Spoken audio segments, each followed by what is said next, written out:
Salve, salve galera! Mando LP aqui mais uma vez trazendo um novo vídeo.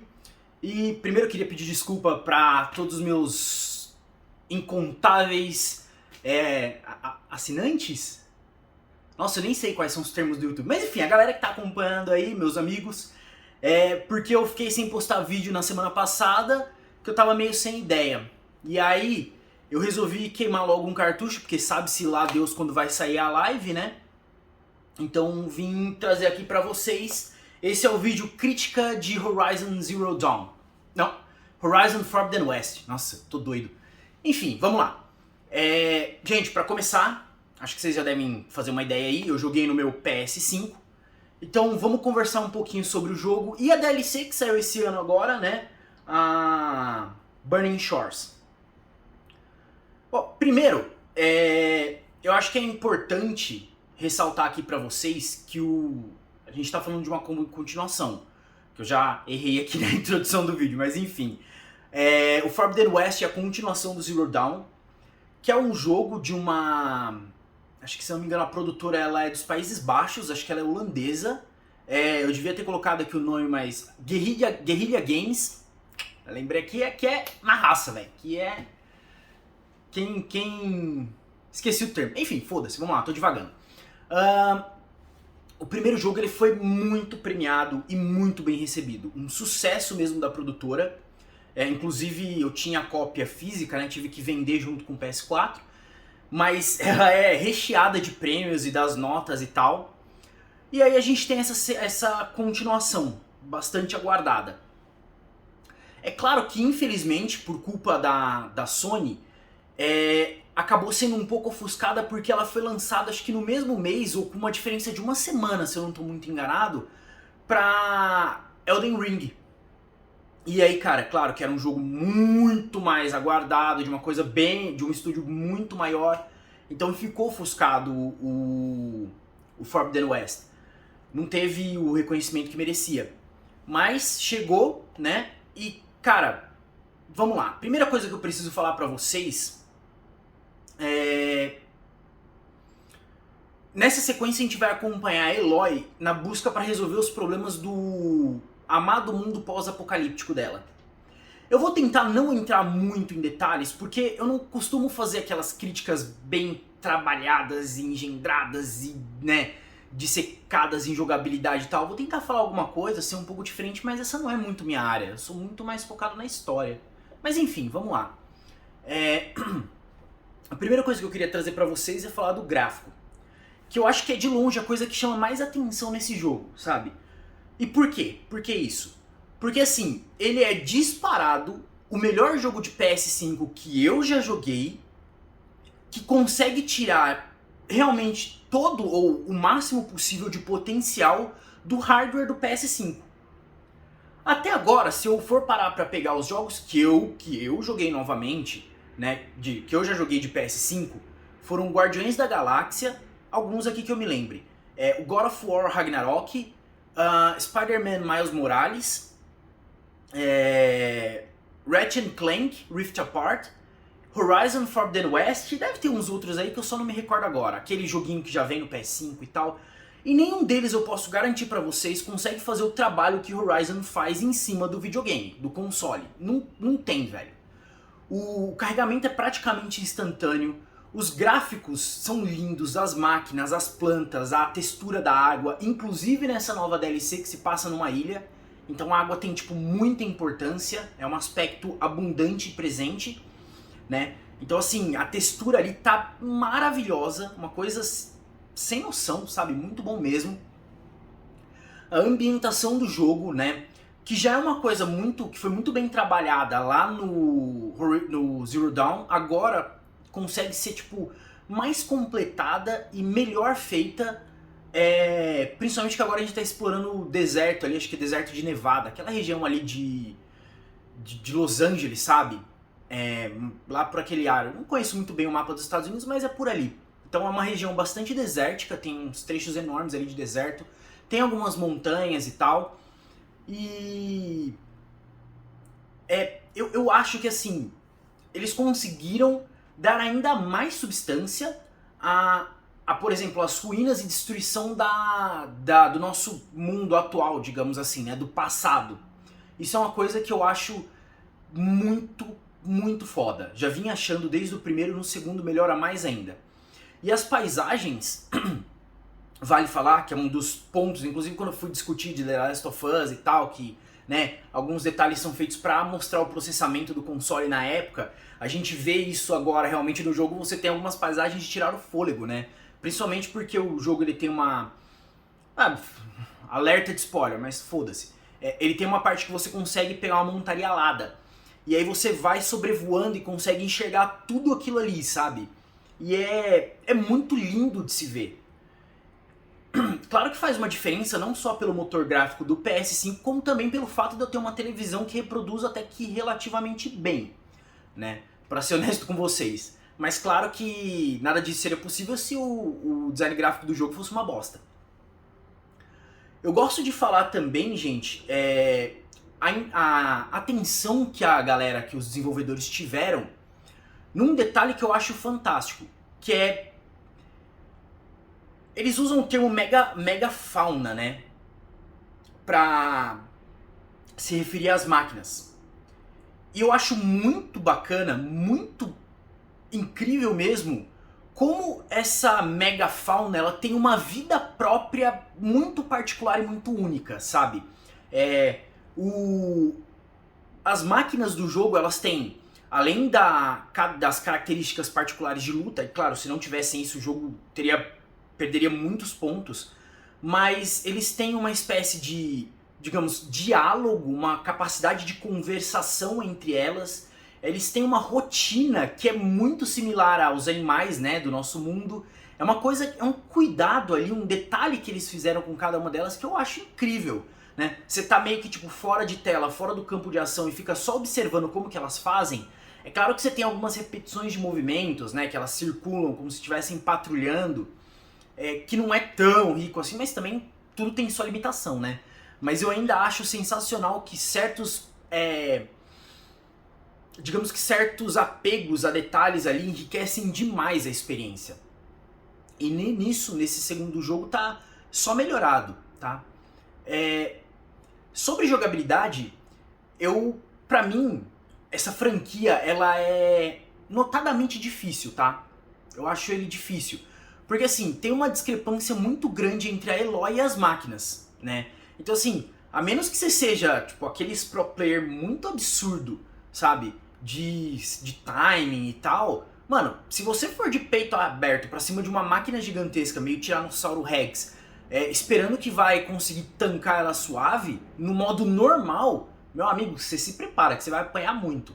Você precisa fazer uso das ferramentas do jogo, das armas, dos elementos. Não adianta só você querer bater com a lança, que não vai. Você vai tirar tipo pouquíssimo dano e vai morrer várias vezes, né? Então assim, ele é um jogo que ele te pune por querer tancar, apesar de oferecer essa possibilidade, e ele te facilita muito mais se você souber usar estratégia, né? Mas eu confesso que assim, isso não atrapalha muito. É claro que eu gosto a minha jogabilidade é muito mais tanker, mas não é uma coisa que tipo chega a atrapalhar, né? Não é minha preferência, mas eu não considero um demérito. Também preciso falar pra vocês que o jogo ele é gigantesco. Já o primeiro tinha um mapa absurdamente grande, o segundo mantém um mapa muito grande, talvez um pouco menor, né, do que o primeiro, mas o mapa ainda é gigantesco e tem várias missões secundárias. E eu gosto porque assim, é uma tendência dos jogos de mundo aberto que querem ser muito grandes acabar caindo numa mesmice, sabe? E inevitavelmente esse jogo também vai sofrer desse problema. Só que vai demorar um pouco mais, você tem mais missões ali diversas do que a maioria dos jogos de mundo aberto anteriores a ele, né? Isso também é muito bom. Sobre o enredo, assim, vamos lá.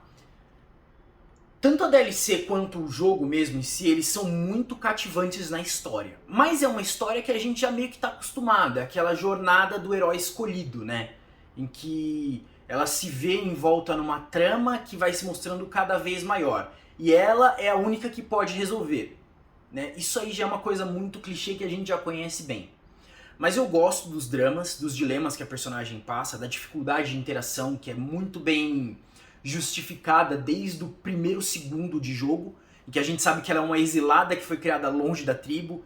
Então, assim, meio que isso já se justifica do porquê que ela tem dificuldade de interações.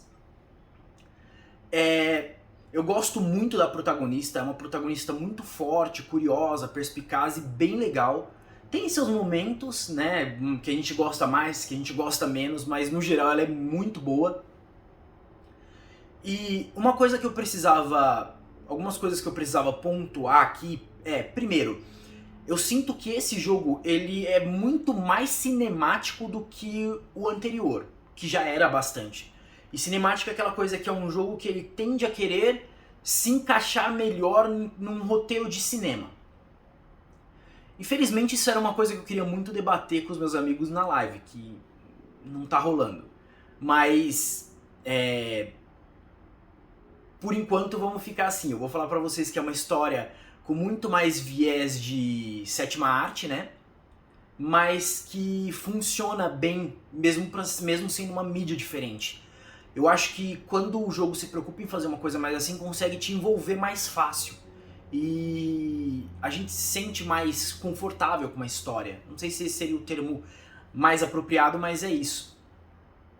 Uma outra coisa que eu acho muito legal é a capacidade que os roteiristas têm, isso eles já vêm desde o primeiro jogo e agora na DLC também, de conseguir respondendo certas perguntas que em voz alta você não se fez, mas que tá lá na sua cabeça. Por exemplo, nessa DLC agora, eles responderam como é que o planeta conseguiu, as pessoas do planeta Terra conseguiram suprir a falta de recurso que a gente tem, né? E aí como que deu pra fazer as máquinas e tal.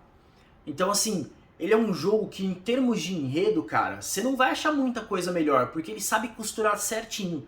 E tem exatamente a dosagem do que eu devo te mostrar em tela para que a história seja rica e boa, e do que você deve procurar em certos textos, né, itens que você pega, que tem os textos ali, e dá pra você ler, caso você tenha interesse em se aprofundar no lore do jogo, e te enriquecer ainda mais a respeito da trama, né. Eu gosto disso. Horizon é um jogo que desde lá atrás ele vem muito equilibrado nesse sistema de narrativa. E eu acho que assim, disparado é um dos jogos mais incríveis que eu já joguei pro PS5. Sério, aqui já vou fechar pra vocês. Porque é muito complicado e eu acho que não cabe a mim falar a questão da qualidade de jogo em si, sabe? Ah, o jogo é bom, é um dos melhores de todos os tempos. Não cabe a mim dizer. Mas eu acho que assim, eu consigo ter competência o bastante pra falar Horizon é o melhor jogo de PS5 em termos de console. Porque é o melhor jogo que consegue tirar proveito real do PS5. Nem God of War conseguiu isso, que também é um jogo que eu amei demais. E aí a gente consegue ver na DLC principalmente o espetáculo que tá. Porque inclusive a DLC foi lançada só pro PlayStation 5 para que eles pudessem focar, né, nos elementos do console, né, do hardware, e poder fazer a coisa melhor assim. E tem algumas cenas, alguns momentos específicos ali que realmente faz sentido, né? A tela fica muito cheia, muita coisa acontecendo ao mesmo tempo, cores, movimentos, sombras, sujeira, partículas e tal, e você lutando, e realmente precisava, né, de que o motor do game fosse bom. E nesse caso o PS5 finalmente mostrou a que veio. Mas eu acho que assim, mais do que isso, já quando eu joguei, que eu coloquei o CD ali, que eu comprei o de PS4, tá? Mas eu tinha o upgrade gratuito pro PS5, assim que eu coloquei, que abriu a tela do menu, só o áudio já é muito mais imersivo, né? Já melhora ali, já é melhor que o próprio God, que foi um jogo que foi lançado no mesmo ano. E com certeza vai ser melhor que Elden Ring, que eu nunca cheguei a jogar e dificilmente vou, pelo excesso de dificuldade. Então é um deleite pra mim poder saber que assim, as imagens são muito boas, o som tá muito bom, o carregamento, tudo é maravilhoso. Inclusive, ele consegue tirar proveito até do controle, cara. Porque o controle parece que tem mil coisas ali, várias coisas de gatilho e sensibilidade, o diabo 4. E realmente tudo isso tem no Horizon. Cara, sério, é um deleite, é uma coisa prazerosa. Eu, de verdade, recomendo assim. Eu acho que tá ali, é questionável quanto as pessoas podem se agradar ou não da jogabilidade dele, mas pra mim vale só pela história, pelo poderio do PS5, do jogo no PS5 e pela incrível capacidade que tem de fazer uso de todos esses elementos, né? Talvez disparado mais do que a jogabilidade em si, embora me lembre um pouco Uncharted e Tomb Raider e Assassin's Creed também até, são coisas que eu gosto muito e acho o combate legal. Isso pra mim é a coisa mais linda que o jogo tem e foi realmente o que terminou de me ganhar. Eu adorei. Inclusive eu falei pra minha amiga Carol, espero que você esteja vendo, se estiver, beijo pra você, que quando eu joguei o Horizon aqui com ela do meu lado, foi quando eu finalmente tive certeza que valeu a compra do PS5 e de uma TV que desse conta de mostrar tudo que ele tem a oferecer. Porque até pouco tempo atrás, né, nos jogos de PS4 e até os primeiros jogos da geração, não fazia muito sentido. Então é isso aí, gente. É um jogo muito legal. Por enquanto parece que ele tá no sistema lá do, acho que PS Deluxe, PS Extra, enfim, que tem lá o catálogo para vocês jogarem. Ou esperem uma promoção, porque jogos são caros, né? Tenho certeza disso, tô ligado. Mas vale a pena se você puder, tiver um PS4 ou um PS5, ele é exclusivo por enquanto. Vale a pena para vocês jogarem, recomendo bastante. E é isso aí, pessoal. Fui e até a próxima.